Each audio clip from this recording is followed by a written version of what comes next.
ఓం శనేశ్వరాయ నమ.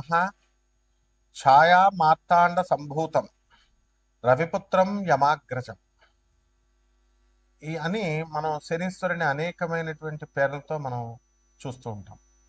యమాగ్రజం యముడికి అన్నగారాయన, అలాగే ఛాయాకి సూర్యదేవునికి పుట్టినటువంటి వాడు. నీలాంజన సమాభాసం రవిపుత్రం యమాగ్రజం ఛాయా మార్తాండ సంభూతం రవి ఈ యొక్క తం నమామి శనేశ్వరం అంటూ మనం పెడతాం కదా. అందువల్ల ఈ శని ఇప్పుడు మనకి ఎక్కడ ఉన్నాడండి? ఈ యొక్క సంవత్సరం అంతా కూడా, పరాభవనామ సంవత్సరం అంతా కూడా శని వక్రించి మీనరాశిలో ఉంటాడు. ఆ కారణంగా ఏమవుతుందంటే సాఫ్ట్వేర్ ఇంజనీర్లకి, మేధావులకి, ఆ తర్వాత బుర్ర ఉపయోగించి పెద్ద పెద్ద పోస్టుల్లో ఉన్నటువంటి వాళ్ళు ఉద్యోగాలకు అన్నిటికి కూడా చాలా భంగం కలుగుతుంది. అంతేకాకుండా ఆ యొక్క గురుడు మిథున రాశిలో ఉన్నాడు. అందువలన మనం కనుక గమనించినట్లయితే చిన్నజీర స్వామి ఇప్పుడు మొన్న కాంట్రవర్సీలో ఇరుక్కున్నారు. అలాగే జ్యోతిర్మయ పీఠం ద్వారకలో మరి ఆయన ఉత్తరాఖండ్లో ఉన్నటువంటి దాంట్లో మరి ఈ యొక్క జగద్గురువులైనటువంటి అవిముక్తానంద భారతి గారు ఆయన ఇరుక్కున్నారు. కాంట్రవర్సీలు ఏముండవు. కాబట్టి ఇవన్నీ ఇలా పెద్ద పెద్ద వాళ్ళంతా కూడా పీఠాధిపతులు, బాగా ఫేమస్గా ఉన్నటువంటి వాళ్ళందరూ ఇరుక్కుపోతూ ఉంటారు. అలాగే పెద్ద పెద్ద ఉద్యోగాల్లో చేస్తున్నటువంటి వాళ్ళందరికీ కూడా ఆర్టిఫిషియల్ ఇంటెలిజెన్స్ వచ్చిందని చెప్పి ఉద్యోగాలు కోల్పోతూ ఉంటారు. ఇది ఈ సంవత్సరం అంతా కూడా జరుగుతూ ఉంటుంది. ఇక మనకి వివాహాలు, ఇప్పుడు విజయ దేవరకొండను మనం కనుక తీసుకున్నట్లయితే అదే శని అతనికి మేలు చేసింది. శని మహాదశ, శనిలో శని జరుగుతున్నాడు. ఆరుద్ర నక్షత్రం అవుతుంది, మిథున రాశి. మరి రష్మిక మదన్నది ఏంటంటే మరి స్వాతి నక్షత్రం తులారాశిది. మరి వీరిద్దరికి కూడా వివాహం చేసింది. మన వాడికి రవి, శుక్ర, తర్వాత గురు గ్రహాలు ఇద్దరు కూడా కలిసి రాహుతో కలిసి ఉండడం వల్ల, ముఖ్యంగా మిగతా గ్రహాలను వదిలేసేయండి, శుక్ర గురు గ్రహాలు ఇద్దరు కూడా కలిసి ఉండడం వల్ల మనకి శని దృష్టి ఉండడం వల్ల మనకి ఇతనికి వివాహం జరిగింది, మంచిగా ఇదైంది. మరి ఆ విధంగా ఈ యొక్క శనీశ్వరుడు అందరికీ కూడా, ఈ ఐరన్ బిజినెస్ ఉన్నటువంటి వాళ్ళకి, సినీ రంగంలో ఉన్నటువంటి వాళ్ళకి, రాజకీయ రంగంలో ఉన్నటువంటి వాళ్ళకి మేలు చేశారు. ఇప్పుడు మనం కనుక కవిత గారిని తీసుకుంటే మరి జాగృతి బీఆర్ఎస్ కవిత, కేసీఆర్ గారి అమ్మాయి, క్లీన్ షీట్ వచ్చింది టెక్నికల్ ఇష్యూస్లో. ఆ లెక్కర్ స్కామ్లో ఆమె నిర్దోషి అని ప్రకటించడం జరిగింది. శని మహర్దశలు, శని దృష్టిలో ఉండడం వల్ల. కాబట్టి శనీశ్వరుడు కేవలం మనకి హాని చేస్తాడు అనేటటువంటి భయం అవసరం లేదు. కాబట్టి ఈ విధంగా మనము పూర్వజన్మంలో మనం చేసినటువంటి పాపాల కారణంగా గురు దోషణలు, దైవ దోషణలు, అనాథలకి, వికలాంగులకి, సాధువులకి, మరి పేదవారికి మనం సహాయం చేయకుండా మూర్ఖంగా వెళ్ళిపోవడము, ఇలాంటివన్నీ చేయడం వల్ల, పాపాలు చేయడం వల్ల ఈ శని తన యొక్క డ్యూటీ తాను చేస్తాడు. శిక్షించే వాళ్ళని శిక్షిస్తాడు, మరి మెచ్చుకునేటటువంటి వాళ్ళని మెచ్చుకుని ఇవన్నీ ఇస్తాడు. మళ్ళీ మీరు గమనించినట్లయితే ఈ యొక్క పోతులూరు వీరబ్రహ్మేంద్ర స్వామి వారి బనగానపల్లి మఠం, వీరబ్రహ్మేంద్ర మఠానికి వాళ్ళ ఎప్పటి నుంచో ఎన్నో సంవత్సరాలుగా ఆగిపోయింది. మరి ఈరోజు ప్రతాపరుద్ర అతన్ని, వాళ్ళ అమ్మాయి పెద్ద అతన్ని పీఠాధిపతిగా చేశారు. అంటే అపరిష్కృతంగా ఉన్నటువంటి పనులన్నీ కూడా పరిష్కృతమైపోయి ముందుకు తీసుకెళ్తా ఉంటాడు. ఏ ఏ రాశుల వారికి, ద్వాదశ రాశుల వారికి, మనకి ఏ రాశుల వారికి శని అనుకూలంగా ఉంటాడో ఆ యొక్క రాశులన్నీ కూడా ముందుకెళ్తాయి. ఏవైతే అనుకూలంగా లేవో వాళ్ళకి మరి దెబ్బతీస్తూ ఉంటాడు. అంతేకాకుండా ఇప్పుడు పంచగ్రహ కూటమి నడుస్తుంది. రాహువు, రవి, కుజ, బుధ, శుక్ర గ్రహాలు నడుస్తున్నాయి. కేతు సింహరాశిలో ఉన్నాడు.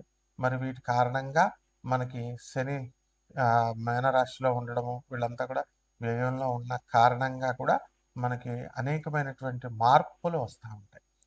కాబట్టి ఇవి కోటాను కోట్ల మందికి కామన్ ప్లాట్ఫారం మీద మనం చూసి చెప్పేటటువంటి రాశి ఫలాలు, ద్వాదశ రాశి ఫలాలు. అసలు మీ జాతకంలో శని ఎంత ఇంటెన్సిటీ, ఎంత ప్రభావం దుష్ఫలితాలను ఇస్తాడు, ఎంత ప్రభావము దుష్ఫలితాలను ఇవ్వడు, ఈ విధంగా మనకి ఎవరికి ఎప్పుడు పెళ్ళిళ్ళు అవుతాయి, ఎప్పుడు ఒక పెళ్ళి, ఈ యొక్క సంతానం కలుగుతుంది, ఉద్యోగాలు వస్తాయి, వ్యాపారాలు చేస్తారు, ఇలాంటివన్నీ కూడా శుభాలే కాకుండా అశుభాలే, యాక్సిడెంట్లు. ఇప్పుడు సింహరాశి వారికి ఏం జరిగిందంటే, మఖా నక్షత్రం సింహరాశిలో ఉన్నటువంటి ఒకళ్ళకి మరి బైక్ మీద వెళ్తుంటే అవతల వాడు బైక్ మీద వచ్చేసి గుద్దేశాడు, కోమాలోకి వెళ్ళిపోయాడు. మరి వైద్యం జరగాలి కదండి. మరి ఈ ఈ వాళ్ళ ఇంట్లో వాళ్ళు మరి కొంతకాలమే కదా చేయించగలుగుతారు. మరి చూసి కొంచెం పిచ్చి పిచ్చిగా అరవడం ఇలా చేస్తున్నాడు. ఇంకా గుర్తుపట్టలేకపోతున్నాడు. ఇది కూడా శని ప్రభావం. లేకపోతే వివాహాలకి ఈ గృహ ప్రవేశాలకు అసలే ఇది మనం ఏం కాలం అంటే ఈ యొక్క ఎండాకాలం. ఈ కాలంలో గృహ ప్రవేశాలు ఇవి జరుగుతున్నాయి. ఇవి చూద్దామని చెప్పేసి మన వాళ్ళంతా బంధువులు, అక్కగారింటికి ఓ తమ్ముడు వెళ్ళాడు. తమ్ముడు వెళితే ఏమైందండి, మరి వాళ్ళ ఇంట్లో దొంగతనం జరిగి 1/2 కిలో వెండి, 1,50,000 డబ్బు ఇవి దొంగిలించారు. కేసు పెడదామని పోలీస్ స్టేషన్కి వెళ్తే ఎస్ఐ పొద్దున్న రమ్మంటాడు, సాయంత్రం రమ్మంటాడు. ఎందుకంటే వెండి రికవరీ చేయాలి, పైనుంచి క్రైమ్ రిపోర్ట్స్ అన్నీ కూడా చూపించుకోవాలి. ఏసీపీ, డీసీపీ కాన్ఫరెన్సుల్లో, సిపి కాన్ఫరెన్సుల్లో చూపించాలి ఇవన్నీ కూడా. సో ప్రెజర్ ఉంటుందని ఈ విధంగా కేసు తీసుకోవట్లే. అయితే ఈ విధంగా ఇవన్నీ ఎందుకు, బంగారం రేటు పెరుగుతుందని యూట్యూబ్లో పండితులంతా కూడా మరి దొంగ భూములు చూపించి 5 లక్షలు అయిపోతుంది అని చెప్తే కొన్నారు. మొన్న ఇటీవల వైజాగ్లో బంగారం కోసం ఎక్కువ రేటు పెరిగింది కాబట్టి ఆ బంగారం కొనడం కోసం పీక కోసేసాడు. చూశారు కదా మీరు.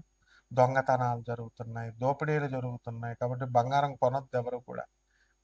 పేదవాళ్ళ యొక్క ఖర్చు అనేటటువంటిది బాగా పడుతుంది, శాపం అనేటటువంటిది. కాబట్టి మీ వ్యక్తిగత జాతకాల కోసం మమ్మల్ని సంప్రదించండి. పూర్తిగా ఏమి కావాలో అన్నీ కూడా ఉద్యోగాలు ఎప్పుడు వస్తాయి ఇవన్నీ కూడా. ఇక ద్వాదశ రాశి వారి అందరికీ కూడా మనకి ఒక్కొక్క రాశి వారిగా ఈ పరాభవనామ సంవత్సరంలో మనకి ఏం జరుగుతుందో చూద్దాం. మిథున రాశి. ఈ మిథున రాశి వారికి అందరికీ కూడా మరి ఆదాయం బాగా పెరిగిపోతుంది. సూర్యగ్రహణాలు వచ్చేసినాయి. ఇప్పుడు మనకి చంద్రగ్రహణం వచ్చేసింది. ఇప్పుడు కేతుగ్రస్తం పుబ్బా నక్షత్రం 2వ పాదంలో పట్టింది. అయినా సరే కూడా మిమ్మల్ని ఎవరు ఆపలేరు, ఏ గ్రహణమో ఆపలేదు. ఎక్కడికో వెళ్ళిపోతారు మీరు. మిథున రాశి వాళ్ళంతా కూడా ధన ఆదాయం పెరిగిపోతుంది.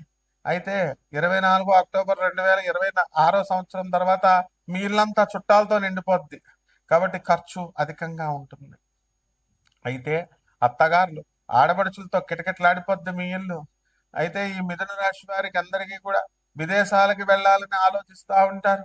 అటువంటి వారందరికీ కూడా విదేశీ పర్యటనలు మీరు చేస్తూ ఉంటారు.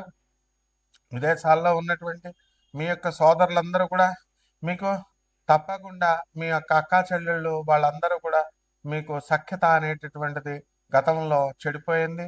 ఇప్పుడు ఈ పరాభవనామ సంవత్సరంలో కాస్త మళ్ళీ అందరూ దరిచేరడం అనేటటువంటిది జరుగుతాయి. అలాగే మీరందరూ కూడా ఆదినారాయణ పూజ చేయడం ద్వారా తప్పకుండా ఆర్థిక నారాయణ లాగా గొప్పవాళ్ళు అవుతారు మీరంతా కూడా. కాబట్టి ఈ అందరికీ కూడా తిరుపతి వెళ్ళాలి, సింహాచలం వెళ్ళాలి, ఆదినారాయణ దర్శించుకోవాలి అని తెగ అనిపిస్తూ ఉంటది. అయితే మీరందరూ కూడా నూతన వస్త్రాలు కొనుక్కుంటారు. నల్లని చెక్స్ బట్టలు, గ్రీన్ చెక్స్ బట్టలు, ఇలాంటి బట్టలు మాత్రమే, నూతన వస్త్రాలంకరణ కొనుక్కుంటారు, ఎక్కువ అవే ఇష్టపడతారు. బంగారం, కొత్త బంగారం కొంటారు, వెండి కొంటారు. ఇళ్ళు లేనటువంటి వాళ్ళు ఇల్లు కొంటారు, స్థలాలు లేనటువంటి వాళ్ళు స్థలాలు కొంటారు. చేపల రొయ్యల చెరువులు ఇవన్నీ కూడా బ్రహ్మాండంగా మీరు డెవలప్మెంట్ అనేటటువంటివి జరుగుతాయి. లాభాల బాటలో నడుస్తారు. అయితే ఈ యొక్క మిథున రాశి వారికి అందరికీ కూడా 1 డిసెంబర్ 2026 సంవత్సరం తర్వాత మీకు అందరికీ కూడా రాహు మకర రాశిలోకి వచ్చి అష్టమ రాహుపు గ్రహ ప్రభావం వలన కాస్త మెంటల్ టెన్షన్స్ అనేటటువంటివి అప్పుడు ఎక్కువగా అవుతాయి. మీ తండ్రి గారికి, తర్వాత మీ పితృ సంబంధమైనటువంటి బంధువులకి అనారోగ్యం పాలై వాళ్ళ ఆస్తులు మీకు కలవడానికి అవకాశాలు ఉంటాయి. ఇక పరిహారాల దగ్గరికి వచ్చేసరికి రవి జపం చేయండి, రవి స్తోత్రాలు చదవండి, రవికి కిలోంపావు గోధుమల్ని, ఆరెంజ్ కలర్ వస్త్రాన్ని ఇచ్చి పేద బ్రాహ్మణులకి మరి ఆదివారం నాడు దానం చేసుకోండి. ఉదయం 6 గంటలకి దశమహావిద్యల్లో ఒకటైనటువంటి భువనేశ్వరి అమ్మవారి యొక్క హోమాన్ని చేసుకోండి. ఆ అమ్మవారి యొక్క పూజ జపం చేసుకోవడం ద్వారా బ్రహ్మాండంగా ఉంటుంది. శుభమస్తు.